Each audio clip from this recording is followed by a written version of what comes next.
Twelfth fail वाले actor Vikrant Massey का retirement drama 24 घंटे भी ठीक ठीक नहीं चल पाया है। 24 घंटे में ही वो पलट गए हैं और उन्होंने कह दिया है कि मैं रिटायर नहीं हो रहा हूँ, मैं एक्टिंग नहीं छोड़ रहा हूँ, मैं फिल्में नहीं छोड़ रहा हूँ। जबकि कल सुबह उन्होंने तमाम फिल्म प्रेमियों को चौंकाते हुए एक पोस्ट ये डाली थी कि अब मैं फिल्मों से विदाई ले रहा हूँ, मुझे अपने लिए समय चाहिए, मैं परिवार के साथ समय बिताना चाहता हूँ, माता पिता, पत्नी और बच्चे को समय देना चाहता हूँ, मैंने बहुत काम कर लिया है और अब जो है मेरी 2 फिल्में जो हैं 2025 में आने वाली है और उसके बाद फिर हम देखेंगे जब चीज़ें सूट करेंगी, जब समय होगा, सही समय होगा, तब हम मुलाकात करेंगे। तो उनका सीधा सीधा इशारा ये था कि मैं एक जो इस जगह को छोड़ रहा हूँ और मैं एक अपने आप को नई जगह में सेटल कर रहा हूँ, मतलब मेरे परिवार के बीच में। अब मामला ये हुआ कि उन्होंने अंग्रेज़ी में लिखा था। खूब अच्छे से वो जानते हैं कि इस देश की जनता का बड़ा हिस्सा जो है वो अंग्रेज़ी नहीं समझता है, ठीक ठीक नहीं समझता है, उसको भाषा की लपेट में जो है उलझाया जा सकता है। लेकिन ठीक है, क्योंकि हमारे सितारों की भाषा भले ही वो हिंदी फिल्मों में काम करें लेकिन वो अंग्रेज़ी हो चुकी है और वो इसमें बड़ा गर्व महसूस करते हैं। वो सारा संवाद और कम्युनिकेशन जो है वो अपने फैंस के साथ में, जो कि उनके देसी फैंस होते हैं, जहाँ ज़मीन पर जो रहते हैं उनसे इन्हें जुड़ना रहता है, आसमान में रहते हुए भी भाषा ही अपनी अंग्रेज़ी रखते हैं। तो उनको मालूम है कि हम अंग्रेज़ी में लिखेंगे, फिर कोई बात होगी तो हम कह देंगे कि पब्लिक तो कुछ नहीं जानती है, जबकि कहा यह जाता है कि पब्लिक है, सब जानती है। विक्रांत मैसी ने वही किया। उन्होंने कहा कि भाई पब्लिक समझ नहीं पाई, लोग समझ नहीं पाए कि सोशल मीडिया में जो मैंने पोस्ट किया मैं क्या कहना चाहता था। उन्होंने बताया कि मैं ही समझदार हूँ, मेरी जो बात है वही सही है। तो कुल मिला के उन्होंने ये कहा कि भाई मैं रिटायर नहीं हो रहा हूँ। अब लेकिन उन्होंने ये भी नहीं बताया है कि वो कल जो उन्होंने कहा उसका आशय क्या था। ठीक ठीक उनका सिर्फ इतना कहना है कि अब मैं काफ़ी समय से काम कर रहा हूँ तो मैं एक लंबा ब्रेक चाहता हूँ। अब वो लंबा ब्रेक कितना लंबा होगा ये भी उन्होंने नहीं कहा। कुल मिला के मामला जो है इस पूरे जो कल का अनाउंसमेंट था उसकी पोल दरअसल खुल चुकी थी। 13 दिसंबर को डॉक्यूमेंट्री रिलीज होने वाली है, जीरो से रीस्टार्ट। आप जानते हैं ट्वेल्थ फेल की जो मेकिंग है प्रोड्यूसर डायरेक्टर विदु विनोद चोपड़ा की फिल्म की, इसका आज ट्रेलर भी रिलीज हुआ है, आप देख सकते हैं यूट्यूब पे। तो इसकी जो मेकिंग है उसका जो ट्रेलर रिलीज होना था, मामला ये था कि भाई जब ट्रेलर रिलीज करेंगे और जीरो से स्टार्ट की बात है तो कुछ इसी तरह का प्लान किया जाए कि हीरो कह रहा है कि मैं भी देखो चला गया था और मैं फिर से जीरो से स्टार्ट कर रहा हूँ। ये सारी बातें जो है जिसने भी बनाया होगा ये बहुत ही गंदा और बहुत ही कमज़ोर और बहुत ही ख़राब प्लान था। इससे विक्रांत मैसी को ज़बरदस्त नुकसान हुआ है। तो जैसी ही कल ये बात सुबह उनका पोस्ट आया और घंटे 2 घंटे 3 घंटे में सारी खबर जब फैली है और उसके बाद वो एक्सपोज हो गए कि भाई ये तो ज़ीरो से रीस्टार्ट की बात है। वो बताने जा रहे हैं कि देखो मैं रीस्टार्ट कर रहा हूँ, ये उसका हिस्सा है। और क्योंकि पब्लिक है, सब जानती, भले ही आप कहें कि नहीं नहीं मेरी बात नहीं समझ पाए, लोग सब समझ गए। उसके बाद में जो जब ये समझ में आ गया कि यार ये तो पूरा मामला खुल चुका है तो अब क्या किया जाए, तुरंत तो कुछ कह नहीं सकते थे। लेकिन आज 24 घंटे बीतते बीतते उनको ये बात कहनी पड़ी है कि भाई मेरी पोस्ट को गलत समझा गया, मैं रिटायर नहीं हो रहा हूँ।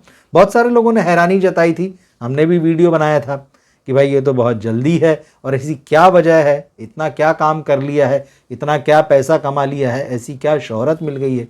गिनती की एक फिल्म चली है ट्वेल्थ फेल, उसके बाद जो उन्होंने फिल्म की द साबरमती रिपोर्ट, दरअसल उसको लेके बहुत सारी कंट्रोवर्सी है और कई लोग ये मान रहे हैं कि विक्रांत मैसी का ये फैसला जो है ये बहुत गलत है। बॉलीवुड के स्क्रिप्ट राइटर हैं अपूर्व असरानी, खासतौर पे हंसल मेहता के साथ इन्होंने काम किया है, उनकी कई फिल्मों को लिखा है। उन्होंने एक ट्वीट किया, वो मैं आपको बताता हूँ।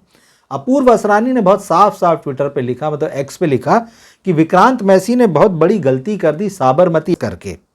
और उन्होंने लिखा कि इसके बाद उन्होंने जो सरकार को सपोर्ट किया खुलेआम, ये और बड़ी गलती।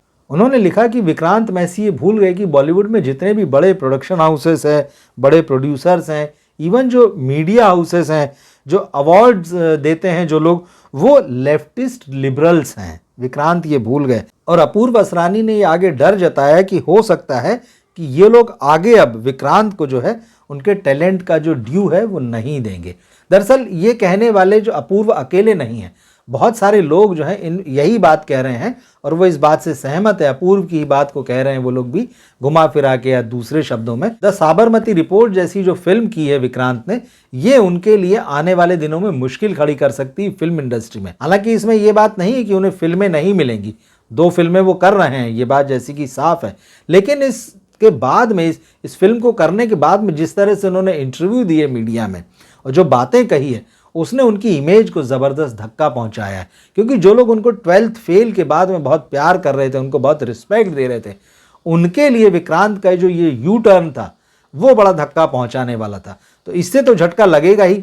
और वैसे अब ये संयोग की बात है कि कल जब विक्रांत ने सुबह ही अनाउंसमेंट किया कि वो रिटायर हो रहे हैं, मतलब उनके शब्द ये नहीं थे लेकिन उनका भाव जो लिया गया, जैसे कि वो कह रहे हैं पब्लिक ने गलत समझा, तो कल जो लोगों ने उनके बारे में गलत समझा कि वो रिटायर हो रहे हैं, तो संयोग ये है कि कल ही वो शाम को प्रधानमंत्री और उनके मंत्रिमंडल और संसद के सदस्यों के साथ में द साबरमती रिपोर्ट देखने पहुंचे थे।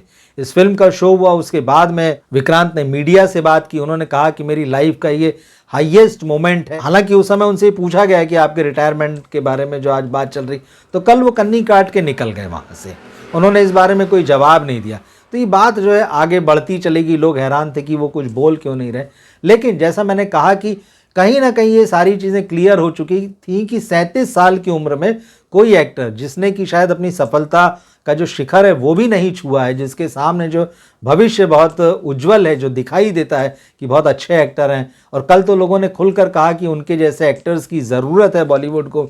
बॉलीवुड में जिस तरह से नेपोटिज्म चल रहा है, और ये जो सारा पूरा खेल चल रहा है कि कुछ लोगों के हाथ में इंडस्ट्री जो है वो फंसी हुई है, अच्छे एक्टर्स की ज़रूरत है। और विक्रांत मैसी अच्छे एक्टर हैं। तो कल लोगों ने बहुत भर भर के उनकी तारीफ़ की और खूब कहा कि भाई उनको नहीं जाना चाहिए, उनको फैसला वापस बदलना चाहिए, उनको वापस लौट आना चाहिए। तो मैं कहूँगा कि बहुत जल्दी विक्रांत मैसी ने उनकी सुन ली। बहुत जल्दी जो है उनकी आवाज़ें जो है विक्रांत मैसी के कानों में पड़ी, और इसीलिए उन्होंने आज ही ये कह दिया कि मैं रिटायर नहीं हो रहा हूँ। लेकिन ये जो पूरा रिटायरमेंट का मामला था, अब आप चाहे इसे ड्रामा कहें या सिर्फ उनकी तरफ से एक सहज बात कही गई थी और उसके बाद में जो लोगों ने इसको इस तरह से ले लिया, जो कुछ भी हुआ, इससे विक्रांत मैसी को नुकसान हुआ है।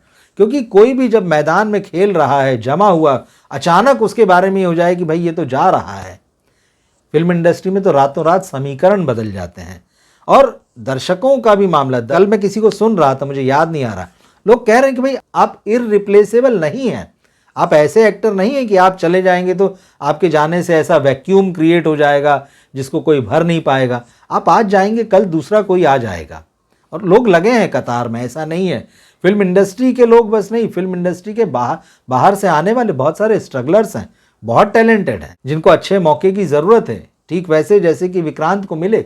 ये बात सही है कि उनका सफ़र लंबा है। उन्होंने 2007 में टीवी से शुरुआत की थी, सीरियल्स किए, उसके बाद वो फिल्मों में आए, फिर धीरे धीरे यहाँ उनको अच्छे रोल मिलते गए, और फाइनली फिर वो 12th फेल जैसी फिल्म आई जिसने कि उनको जो है उनकी लोकप्रियता के शिखर पर पहुँचा दिया।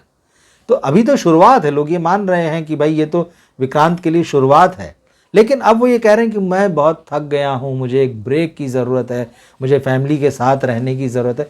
स्वाभाविक है, बहुत स्वाभाविक है, जिस तरह की आजकल भागदौड़ भरी ज़िंदगी है, और एक्टर्स का काम भी जो है वो बहुत डिमांडिंग है। अब पहले जैसा नहीं है कि आप आए और आपने शूट किया, कैमरे के सामने खड़े होकर और चले गए, या फिर दूसरी फिल्म की भी शूटिंग कर ली, तीसरी की भी कर ली एक दिन में, वैसा नहीं है। अभी तो कैरेक्टर में उतरने की डिमांड की जाती है। एक्टर अपने आप को उस तरह से प्रिपेयर कर रहा है, वो मतलब उसको करना पड़ता है। जैसे आज ही इस डॉक्यूमेंट्री का ट्रेलर रिलीज़ हुआ है, तो इसमें अपनी चप्पल घिसते हुए दिखाई दे रहे हैं कि मतलब अपनी चप्पल को भी जो है पुरानी स्लीपर को पुरानी दिखाने के लिए वो उसको घिस रहे हैं। और विनोद चोपड़ा कह रहे हैं कि देखो दूसरे एक्टर्स को बॉलीवुड के सीखना चाहिए, उनको ये देखना चाहिए कि कैसे अपने रोल की तैयारी होती है, मतलब इस तरह की कोई बात है। तो ऐसा नहीं है कि विक्रांत जो है वो ख़राब एक्टर हैं या उनकी जगह नहीं है, उनकी ज़रूरत नहीं।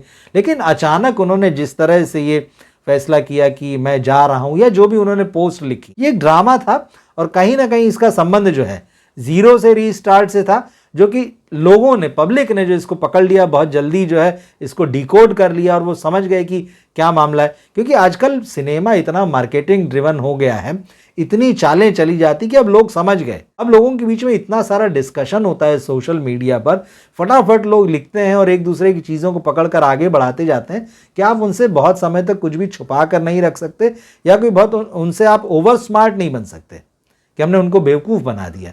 वो चला गया वो ज़माना। अभी लोग बहुत तेज़ हैं और सब कुछ चीज़ों को बहुत तेज़ी से डिकोड कर लेते हैं।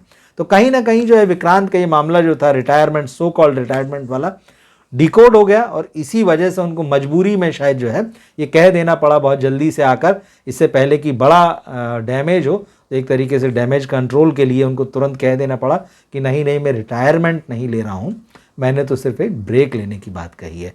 आप क्या सोचते हैं इस पूरे मामले पर? आपने इस पूरे मामले को कैसे लिया, कैसे उनके रिटायरमेंट या सो कॉल्ड रिटायरमेंट के अनाउंसमेंट को लिया, और फिर उनके इस तरह से तुरंत लौट आने की बात को आप कैसे देखते हैं? आप कमेंट बॉक्स में ज़रूर लिखिएगा। इस वीडियो को अपने दोस्तों और फैमिली के साथ शेयर करें। मिलते हैं हम अगले वीडियो में फिर। नमस्कार।